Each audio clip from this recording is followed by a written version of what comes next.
Sebelum presentasi, perkenalkan dulu. Nama saya Viola Abigail Potter dengan NPM 240810102106. Perkenalkan, nama saya Natania Feni Maiswari dengan NPM 2408110109. Kami dari kelompok satu, izinkan kami untuk mempresentasikan hasil dari final project kami yang berjudulkan klasifikasi dan prediksi penjualan video game menggunakan Naive Bayes. Sebelum kita lanjut ke Excel dan juga programnya, izinkan saya menjelaskan latar belakang dari studi kasus yang kami pilih. Nah, industri video game itu kan mengalami pertumbuhan yang sangat besar ya, dan menghasilkan data penjualan dalam jumlah yang besar juga. Nah, data ini itu dapat dimanfaatkan untuk membantu publisher, developer, dan juga analisis pasar dalam memahami faktor-faktor yang memengaruhi kesuksesan sebuah game. Nah, berdasarkan jurnal yang berjudul Classification and Prediction of Video Game Sales Level Using the Naive Bayes Algorithm. Nah, ini adalah jurnal acuan kami.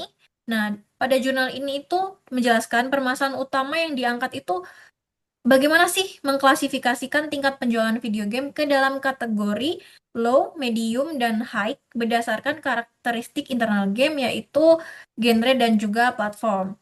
Nah, pada jurnal ini penjualan global itu diklasifikasikan menjadi tiga, yaitu low, di mana penjualan gamenya itu 1 juta unit, kurang dari 1 juta unit. Lalu medium itu penjualannya 1 sampai 5 juta unit, dan high itu penjualannya lebih dari 5 juta unit. Nah, kenapa kita pilih ini? Karena data ini tuh mudah diinterpretasikan dan juga cocok untuk pengambilan keputusan bisnis.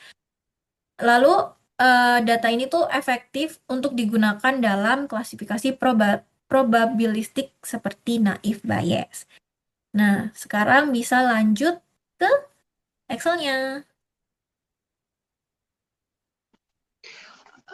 Oke, sebelum melanjutkan ke Excel-nya, saya ingin memberitahu bahwa Excel yang kami dapatkan ini, atau data-data yang kami dapatkan dari Kaggle. Dan sangat kebetulan sekali, dataset yang kami punya ini sama persis dengan dataset yang digunakan di dalam jurnal acuan yang kami gunakan. Nah, kita akan masuk ke dalam, di sini ada 4 sheet sesuai dengan ketentuan ibunya. Ada dataset mentah, dataset siap, training, dan juga testing. Di dataset mentah ini ya masih dataset mentahnya ini belum ada direduksi, ini masih ada banyak apa namanya tabel-tabel yang tidak dipakai. Di sini dataset siap ini dataset yang sudah siap untuk kita olah. Di sini ada genre, platform, dan global sales. Kami sangat mengetahui bahwa di dalam dalam penggunaan Naive Bayes kita sangat membutuhkan yang namanya data-data yang independen. Dan kenapa di sini ada global sales yang dipakai, walaupun sebenarnya global sales itu data yang independen, karena global sales ini akan menjadi acuan untuk sales class kami. Maka dari itu kami menggunakan global sales, walaupun dia adalah data yang dependen. Nah, di dataset siap, kami tidak hanya menghapus data-data yang tidak digunakan, kami juga menghapus data-data yang berisikan nol, mau dari genre, mau dari platform, ataupun dari global sales. Mengapa kita hapus? Karena kalau misalnya nggak dihapus, nanti perhitungan untuk likelihood-nya akan menjadi kacau dan uh, tidak sesuai dengan fakta yang ada. Lalu di sini juga ada run. Run ini kita gunakan agar sebenarnya ini hanya sebagai acuan kami agar kami tahu data yang mana saja yang akan kami gunakan untuk training sebesar 80% dan juga data yang mana saja yang akan kami ambil untuk testing sebesar 20%. Dan di sini juga ada sales class, ada low, medium, dan high. Kami gunakan ini sesuai dengan jurnal acuan yang ada. Dan hubungannya apa sih dengan rumus Bayes? Di sini kelas low, medium, dan high itu berperan sebagai C di dalam rumus likelihood. Sedangkan genre dan platform berperan sebagai X. Sekarang lanjut ke training. Oke, jadi setelah kita melakukan pra-processing data, kita bisa lanjut ke training dan juga testing. Seperti yang dijelaskan oleh rekan saya tadi, datanya dibagi training 80% dan juga testing 20%. 20%. Ya, setelah kita melakukan training, kita menemukan bahwa total data training itu 2.364. Nah, di sheet ini tuh di tuh, sheet 5 ini berisi training dataset yang digunakan untuk membentuk seluruh komponen probabilistik di naive Bayes. Nah, yang pertama, setelah kita tahu total data training itu berapa, kita menghitung prior probability yang berada di kolom L, prior probability untuk setiap kelasnya, di mana dihitung dengan cara jumlah data pada kelas itu atau kelas C ya, di sini simbolnya C, dibagi sama total data training. Nah, misal nih di kelas lo total datanya ada 2086, jadi kita bagi 2086 dibagi dengan total training 2364, maka hasilnya 0, mohon maaf, boleh diklik itunya, ketutupan hasilnya.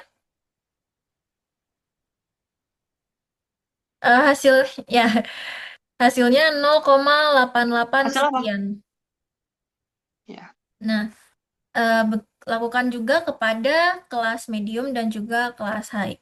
Nah, setelah kita mendapatkan priornya, kita baru bisa menghitung likelihood. Nah, likelihood ini merupakan peluang suatu fitur muncul pada kelas tertentu. Nah, contohnya seberapa sering genre action tuh muncul pada kelas high atau seberapa sering platform PS2 gitu muncul pada kelas medium. Makanya di sini dilakukan dibagi sama jenisnya tadi, genre sama platform.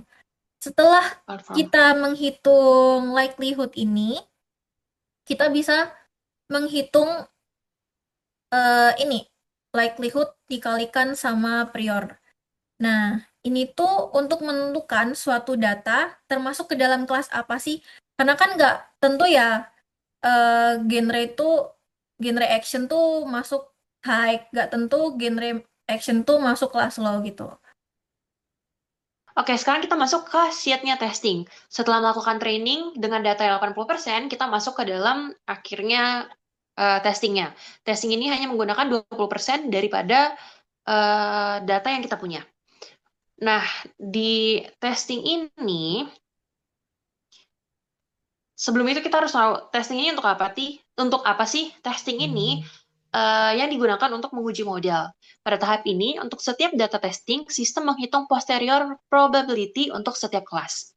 Kelas dengan nilai posterior tertinggi dipilih sebagai hasil prediksi. Makanya di situ, makanya di sini ada banyak sekali posterior. Jadi ada posterior genre low, terus ada habis itu posterior uh, Um, platform low dan medium dan juga high. Lalu semua skor itu akan dimasukkan dan dimasukkan ke dalam predicted class-nya. Predicted class itu uh, beda dengan sales class ya. Sales class ini adalah hasil yang benar. Ini adalah hasil perhitungan manual dan bukan hasil perhitungan dari testing program naive Bayes. Sementara kalau predicted class ini ya hasil daripada testingnya. Di sini kami menggunakan true and false, satu untuk true dan nol untuk false. Artinya apa? Kalau misalnya yang true hasilnya artinya predicted class ini sudah benar dan sudah mengikuti daripada source class yang asli atau data yang benarnya. Kalau nol, ya berarti predicted atau hasil daripada testing ini salah dan berbeda daripada sales class yang asli. Dan di sini kami menemukan bahwa akurasinya adalah 87%. Di sini kami menggunakan nol karena maksimalnya tuh 1. Makanya di sini 0,8. akurasi ini juga dihitung dengan cara jumlah prediksi benarnya kita bagi sama total data testing. Sehingga So, kita dapat 87 sekian persen ini. ya. Nah, kita lanjut ke programnya. Kan tadi kita udah bahas Excel-nya. Lalu setelah semua siap dari data training sama data testingnya udah siap, kita bisa jalanin programnya.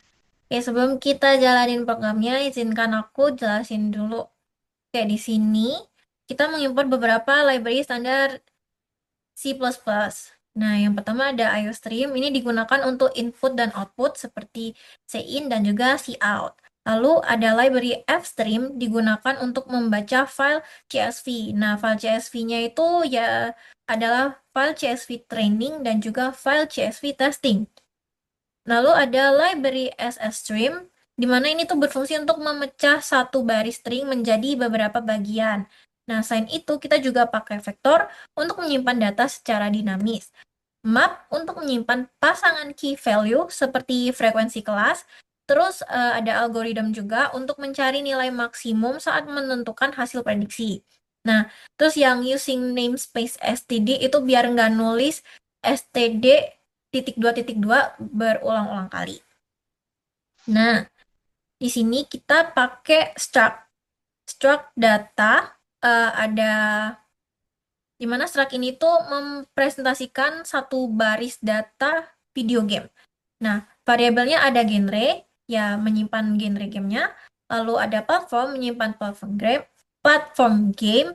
Lalu CLS atau class ini yang dimana tadi kita bagi jadi low, medium, sama high. Nah, struktur ini tuh dibuat agar setiap datanya tuh mudah dikelola dan konsisten dengan dataset Excel yang udah kami proses sebelumnya. Nah, lalu masuk ke line 17 ya sampai line 24 ini tuh variabel global yang digunakan dalam model naive Bayes. Train data itu menyimpan data training. Tes data ya menyimpan data tes. Lalu untuk class count ini digunakan untuk menghitung jumlah data pada setiap kelas. Lalu genre count itu menyimpan jumlah kemunculan genre pada masing-masing kelas. Sementara platform count itu menyimpan jumlah kemunculan platform pada masing-masing kelas. Nah, terus ada juga variabel prior yang menyimpan nilai probabilitas awal setiap kelas, juga total train yang menyimpan jumlah total data yang di training itu berapa. Nah, seluruh variabel ini itu merupakan komponen utama dalam perhitungan naive Bayes seperti yang kami jelaskan sebelumnya. Saya akan lanjutkan dari sini. Kita sekarang masuk ke line code 26 sampai 31. Nah, di sini ada fungsi yang namanya fungsi trim. Apa sih gunanya fungsi trim itu? Nah, fungsi trim digunakan untuk membersihkan string dari spasi, tab, new line, dan tanda kutip. Fungsi ini sangat penting karena di dalam data CSV atau data Excel yang kita inputkan ke dalam program sering mengandung spasi atau tanda kutip yang dapat menyebabkan kesalahan saat pemrosesan data. Dengan fungsi ini, setiap nilai genre, platform, dan kelas menjadi bersih dan konsisten. Lalu kita lanjut ke line 33 sampai 40. Di sini ada namanya fungsi split. Nah, kalau fungsi split ini untuk apa? Fungsi split digunakan untuk memecah satu baris CSV atau satu baris dalam Excel kita menjadi beberapa kolom berdasarkan delimiter titik koma. Setiap potongan string kemudian dibersihkan menggunakan fungsi trim. Hasil dari fungsi ini adalah sebuah vektor string yang berisi nilai-nilai dari suatu baris CSV. Lalu kita lanjut ke load CSV-nya. Di sini ada yang namanya load CSV. Nah, fungsi load CSV digunakan untuk membaca file CSV dan menyimpannya ke dalam vektor data. Variabel header digunakan untuk melewati baris pertama yang berisi nama kolomnya. Lalu di sini ada while ini 48 sampai 50. Ini tuh artinya baris kosong dan header dilewati agar tidak mengganggu pemrosesan data. Terus di auto sama if-nya ini artinya jika jumlah kolom kurang dari yang dibutuhkan, data akan diabaikan. Lalu di sini ada if C3, ini artinya program hanya akan menerima kelas low, medium, dan high sesuai dengan hasil yang kita buat tadi. Lalu di sini ada data pushback. Ini artinya data yang valid dimasukkan ke dalam struktur data dan disimpan ke vektor. Oke, kita masuk ke proses trainingnya. Di sini ada void training atau merupakan fungsi gitu ya. Fungsi train ini digunakan untuk membangun model naive Bayes-nya. Nah, di situ ada variabel total train, di mana dia ini menyimpan jumlah total data training. Lalu masuk ke for yang pertama. Nah, pada bagian ini tuh program bakal menghitung frekuensi kelas, genre, dan platform untuk setiap kelas. Inti dari Naive Bayes tuh inti dari training Naive Bayes tuh ada di sini dan masuk ke for selanjutnya itu menghitung prior untuk setiap kelasnya. Nah, lalu masuk ke likelihood plus score. Nah, di double P genre sampai kurung Kurawa di line 81. Nah, ini tuh fungsinya untuk menghitung probabilitas genre terhadap kelas menggunakan Laplace smoothing ya. Laplace smoothing itu digunakan untuk mencegah probabilitas bernilai nol. Lalu untuk double P platform sampai return ya itu ini fungsinya itu fungsi ini tuh untuk apa ya? Di sini tuh punya konsep yang sama, tapi diterapinnya platform. Kan kalau tadi kan genre. Nah, kalau yang ini platform gitu. Nah, lalu untuk double score sampai line 92, fungsi ini tuh menghitung nilai posterior berdasarkan rumus naive Bayes. Skor terbesar itu bakal menentukan kelas hasil prediksinya. Nah, lanjut ke fungsi yang prediksi. Oke, sekarang kita lanjut ke fungsi prediksi dari line 95 sampai 121. Di sini ada string yang pertama, dan di sini ada yang namanya string predict. Nah, fungsi predict ini digunakan untuk menentukan kelas penjualan berdasarkan input genre dan platformnya. Terus di sini ada return max element. Mana tuh? Oh, ini. Di sini artinya kelas dengan skor terbesar dipilih sebagai hasil prediksi. Lalu ada akurasi modelnya. Sini. Fungsi akurasi artinya fungsi ini digunakan untuk menghitung akurasi model. Lalu return double-nya itu adalah uh, rumusnya. Akurasi diperoleh dengan perbandingan jumlah prediksi benar dengan total data testing. Nah, sekarang kita lanjut ke fungsi main-nya nih. Nah, pada fungsi main ini, data training dan data testing yang dalam bentuk CSV tadi itu bakal dibaca, kemudian modelnya bakal dilatih. Nah, terus bakal ditampilin menu yang ada, yang pertama ada prediksi user, yang kedua akurasi, dan juga yang ketiga keluar. Jadi, ya udah kalau kamu pilih keluar, programnya berhenti. Hmm, boleh langsung di run aja. Boleh.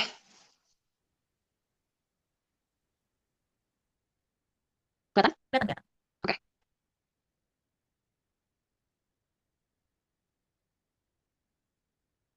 Bentar, lagi loading. Sorry.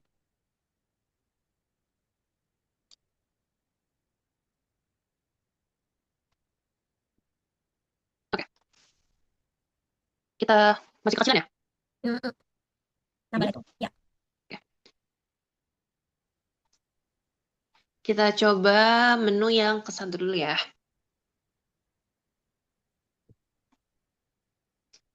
Kita coba genrenya ambil yang action. Dan coba platformnya yang PS4. Sehingga begini. Di sini ada prediksi, ada priornya, high, low, dan mediumnya. Lalu ada likelihood sesuai dengan genre, yang genre kita input itu action ya tadi. Dan habis itu ada likelihood platform. Platform itu yang kita input PS4 tadi.